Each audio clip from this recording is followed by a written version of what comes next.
Some of y'all, you might not know who this person is. He was a free speech, First Amendment advocate. He was Austin's own, and our public library, the Central Public Library, was named in his honor. He also was well known for his work on Hee Haw, but people don't seem to realize that in the 1950s with the MacArthur era, he was one of the first blacklisted. He also worked for CBS Radio in New York, and if anyone's seen Good Night and Good Luck, he was one of the folks involved in that fiasco. In honor of John Henry Faulk, PACT wanted to put together a free speech forum, and we are very honored to have Dr. Gary Chapman here to speak with us. In 1995, in April of 95, there was a John Henry Faulk conference in his name, and it was called Cyberspace and the First Amendment. Gary Chapman spoke that time about the hype of the digital culture and whether or not, when we're moving into the internet and the present circumstances that we were faced with, that this medium had its own specific problems about free speech, and whether electronic free speech would be the same thing as free speech in the real world. The same things that he spoke about then, 11 years ago, we are asking ourselves today. He also used the Vietnam War as the last greatest test of free speech in this country, and now we're looking at a different war in a different place, but on the other side of the world. And so we might ask ourselves today, as Gary Chapman did 11 years ago, as part of our discussions about free speech, would cyberspace help end this war? Everything he said then is so completely relevant today. He is also the director. He not only teaches at the LBJ School of Public Affairs, but Dr. Chapman is also the director of the 21st Century Project. And this is a nonprofit, nonpartisan research and education program that deals with issues on science and technology, as well as internet, information, telecommunications, and social and political policy. So it is with gratitude that all of us welcome Dr. Chapman here to speak with us today. Thank you.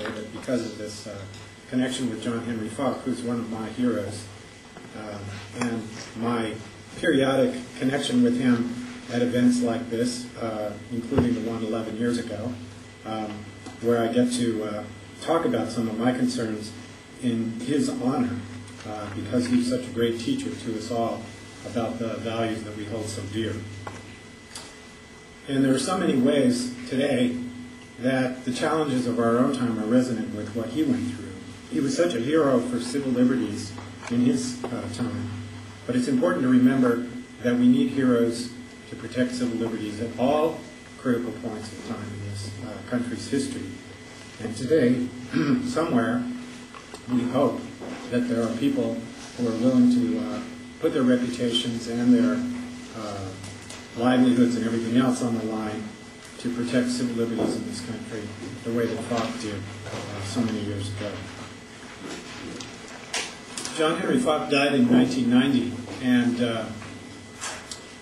he was famous enough for there to be an extraordinary event organized in his honor after his death at the Public Theater in New York City, where about 250 celebrities and friends of his gathered in his honor to remember his contributions to the country. People like Ossie Davis, the actor, Pete Seeger, the singer, Odetta, were all there. Louis Nizer was there. Nizer was the attorney who represented Faulk in the lawsuit of blacklisting in the 1950s, which they won. And Louis Nizer was one of the great trial lawyers of the 20th century. And at the Public Theater Memorial, he said, "When God examines us, he doesn't look for medals or honorary degrees. He looks for scars. Scars suffered in doing some good for your fellow man." John Henry Faulk had the scars of suffering for all those years to do some good for the nation. Now, when I read this, I was reminded that although many people remember Faulk as a humorist and an entertaining storyteller, Studs Terkel called him the best American storyteller since Mark Twain. It's also true that the hardships of his defense of the First Amendment took a big toll on him. His wife described him as a very bruised man, after the trial that he and Nizer won. He lost his beloved and popular radio show on CBS radio called the John Henry Faulk Hour when CBS fired him, where he was part of the famous stable of personalities that included Walter Cronkite and, of course, the legendary Edward R. Murrow. Ironically, several decades later, when Faulk's story from his book called Fear on Trial was made into a TV movie, it ran on CBS. Now, I think there are a lot of lessons for us in Faulk's biography of the man after whom we named our main public library building. It's the story of an ordinary man of principle who grew up here in Austin. His childhood home is now the restaurant known as Green Pastures in South Austin. He climbed to the pinnacle of his profession because of his talent, which was really an extraordinary combination of intelligence and sort of down-home folksiness. It was said that he got his job on the radio when he told stories about the Texas Hill Country at a Christmas party in New York City in 1945, and there were some CBS executives there who were so impressed with him that they gave him a radio show. It was also said that he was the first person on the radio who had a southern accent who wasn't playing a dumb ick. And perhaps most extraordinary at the time, Faulk was a dedicated foe of segregation, as was his father, which was rather rare in those times for white Southern Americans. I'm sure that what Faulk did not count on was having the intersection with this pinnacle of his career as an announcer at CBS Radio in New York coincide with this climate of fear that gripped the country in the 1950s. A completely artificial and irrational fear because of the reckless and mendacious fear-mongering of a handful of demagogues and politicians, particularly Senator Joe McCarthy of Wisconsin. And for those of you who don't know Faulk's story, I'll just relate it very briefly here. As I said, he was a radio show host on CBS during the McCarthy era. There was a company called Aware that sold its services to the entertainment and broadcasting companies. And their service, quote-unquote service, was to comb the backgrounds of employees of these companies to see if they had any ties to communist organizations or ideas. In other words, the service was to root out alleged communist sympathizers in the entertainment and broadcasting industries. Aware had installed its own chosen officers in the union that represented talent in these industries, the American Federation of Television and Radio Artists. As part of an anti-blacklisting slate, Faulk ran for office in the union, and he won. So Aware retaliated by putting him on a list of people that they considered communist sympathizers. He thus lost his job. He discovered that if you were on an Aware list, this was a private company, by the way, if you were not on an Aware list, you could not be hired as a radio host. Edward R. Murrow put up the money to hire Louis Nizer. And after 5 years, the trial jury awarded Faulk $3.5 million, which was a spectacular sum in 1962, and in fact the largest jury verdict in history up until that time. Now, an appellate court lowered the damages to $500,000, and most of that was eaten up by expenses and court costs and attorney fees. But Faulk won. He was famous because of his winning this particular case, and he spent many decades after that lecturing around the country, and especially on college campuses, about protecting the First Amendment. Now, I think it's worth a minute of your time to think about the parallels with our own circumstances today. It's fairly apparent that we live in a climate of fear today, with public fear frequently stoked by politicians who benefit from us being afraid. Our civil liberties are being tested almost as never before, certainly tested more than any time since the Civil War. The White House has claimed the right to arrest and lock up people without charges indefinitely, which the Supreme Court has recently ruled unconstitutional and a violation of the law. This week, a federal judge ruled that the White House had been breaking the law with warrantless wiretaps.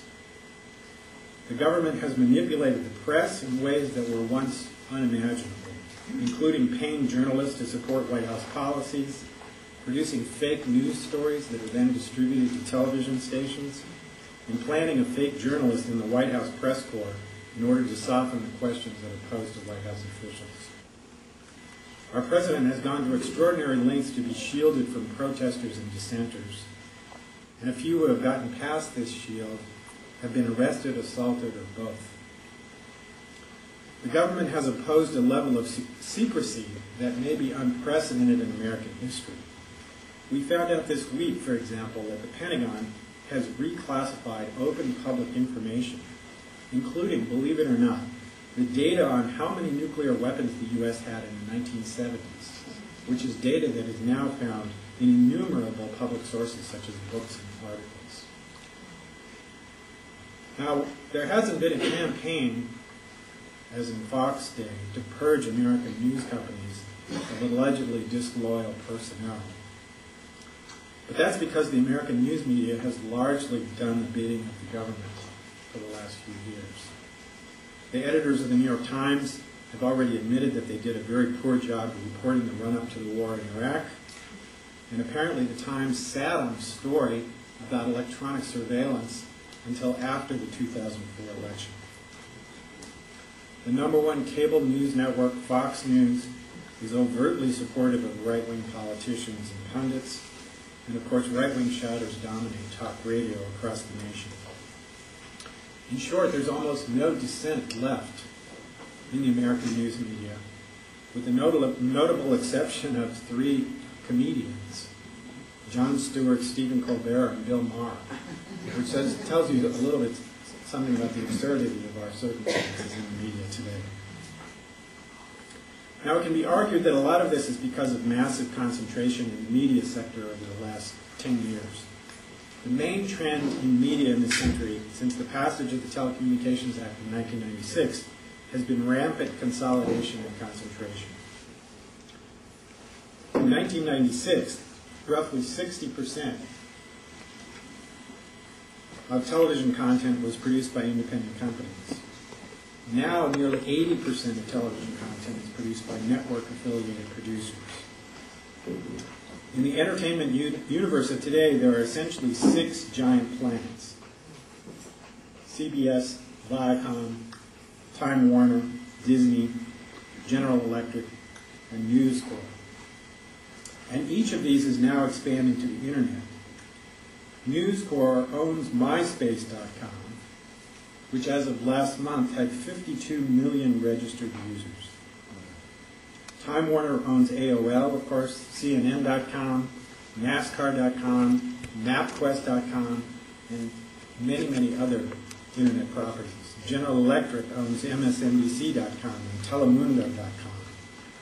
Disney owns ESPN.com, which is now moving to mobile phones.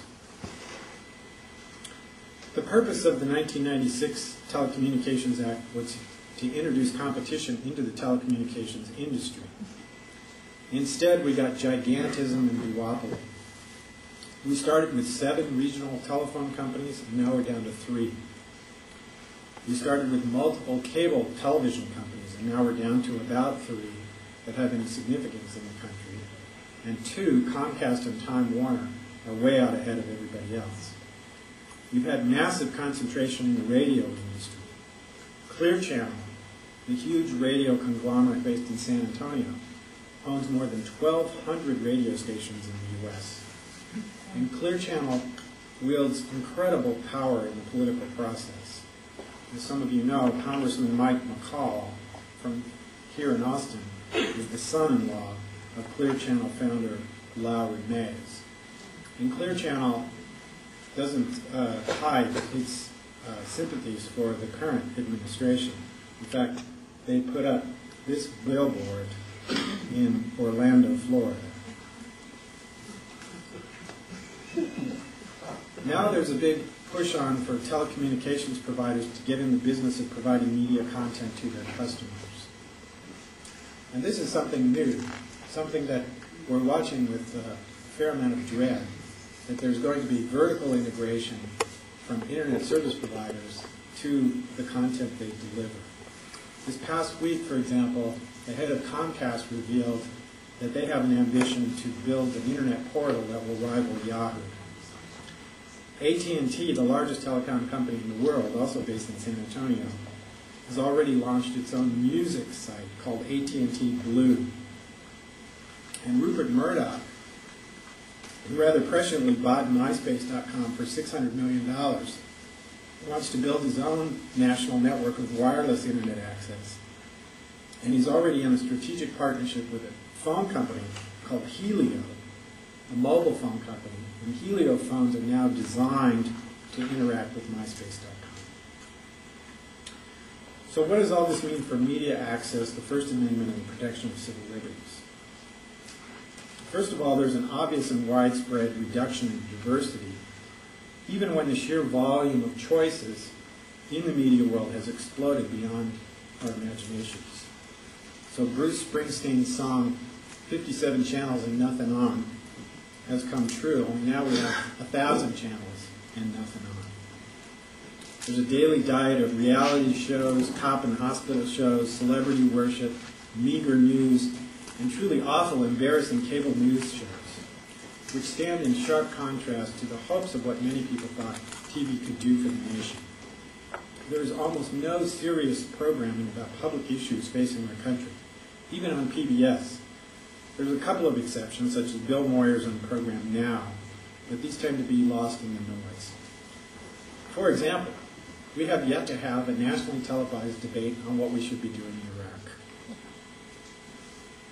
In fact, television executives these days are simply repelled by shows with any seriousness or relevance to public issues.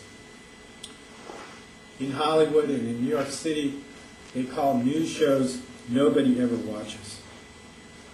You can see the demographics of who's watching any news shows on TV when the ads switch to products like denture cream, arthritis pills, and Viagra. This is not the audience that the 25-year-old whiz kids who are the producers and writers of TV shows are interested in.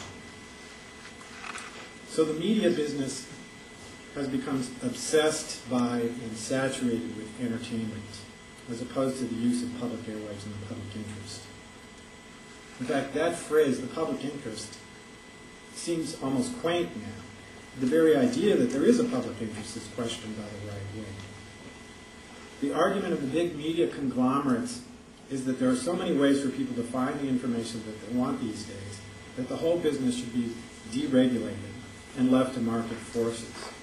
If people want to watch Fear Factor or American Idol or whatever it is they want to watch, that's the market.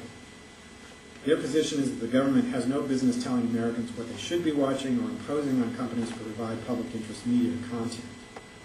And since we don't have an equal time rule anymore, if companies want to block political speech but yet profit up from misleading and content-free ads of political candidates, those who are well-funded, that's the market speaking too. So what this leaves us with, really, is a national media industry that lets money speak, but not people. And money can say anything. It's not accountable to the truth. Nor is money interested in things that might be uncomfortable for many people to contemplate, but necessary to contemplate for the health and vitality of our democracy. So this is why public access media is so important. It represents a zone of free speech, as we've seen here today, that is immune to the power and influence of money or the demands of the market. It is an important, essential expression of the idea of the public, the modern equivalent of the town square, where people could speak to their fellow community members about things important to the community as a whole. And public access community television is not just a program on a channel either. It's a way for ordinary people to use a technology that is typically beyond their personal means, and it can introduce people to technical skills that are critical to communicating messages to other people. But as we know, public access media is under severe attack these days. The answer of the big telecom companies to the demands of public interest media advocates is, no thanks, we'd rather not play that game. After decades of being regulated as a public monopoly, AT&T, based in San Antonio, now says that the telephone network that they run is theirs, that is quote-unquote theirs, and they should not be regulated anymore at all. The public granted them a status that gave them everything they own, but now their position is that they own the network that they run, and the government should get out of the way. So they lobbied the state legislature to end local television franchises, and of course they won that battle this last year. The cable companies are following suit and asking for equal treatment. And this has the impact of ending the leverage that cities have had over their telecom leasees, which will probably have a severe negative impact on public education and government channels on television. And communities may have to find ways to fund free speech on TV, and some communities won't bother. So what we hear sometimes is, big deal, who cares? Who watches public access TV? But this misses the point. Just because public access media doesn't get the audience that American Idol doesn't mean that we should give up on democracy or the idea of public space for free speech. And someone said, it's the speech that makes us uncomfortable that needs protection. One of John Henry Faulk's parody characters was a reactionary, Texas reactionary named Ed Snodgrass from the town of Credibility Gap, Texas. And he said, of course I believe in the right to free assembly. It's a sacred American right, the right to protest. What I'm trying to put a stop to is all this criticism. It's critical and unpopular ideas that are at the very essence of free speech. We don't need to protect popular ideas for entertainment. It's often the unpopular ideas that move society forward past our indefensible prejudices. And even in entertainment, unpopular and quirky and downright weird displays of human behavior are often the soul and the spice of the community. That's why the phrase, keep Austin weird, that we're all so familiar with, is more than just a funny slogan. It's a claim to an identity that gives us all sustenance and pride. The end of that identity would be a city in which every dead soul is watching American Idol at exactly the same time, just like everyone else in America. So in closing, I would like to remind you all that history is a continual struggle for values, as John Henry Faulk understood. He earned his scars and his status as a hero, after whom we named our main public library. At events like this, we remind ourselves of how indebted we are to the few people who came before us, who fought these battles, who had the courage to stand up for what was right, in battles that they might have otherwise avoided. John Henry Faulk could have walked away from being fired by CBS Radio. He could have taken a licking and slunk off with his tail between his legs, and we'd never have remembered his name. But he couldn't have known then that libraries would be named after him, or that people like us would gather to remember his courage long after he was gone. He simply did what was right to protect the essential values of the country. And it beat him up pretty good. He probably had moments when he wished he wasn't so independent, so ornery. I'm sure he got discouraged when he saw the country swept away by irrational fear and scapegoating and right-wing bluster just like we have today. But it didn't sweep away his decency, his sense of humor, or his rock-like defense of the First Amendment. And that's why we remember him today and many other days. So while John Henry Faulk had a remarkable career that put him in the public eye and made him famous, he is most remembered for his act of courage in defending civil liberties and strengthening the First Amendment.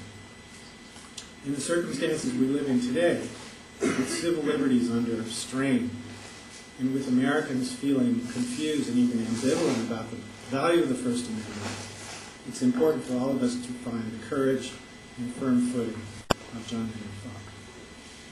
Thank you.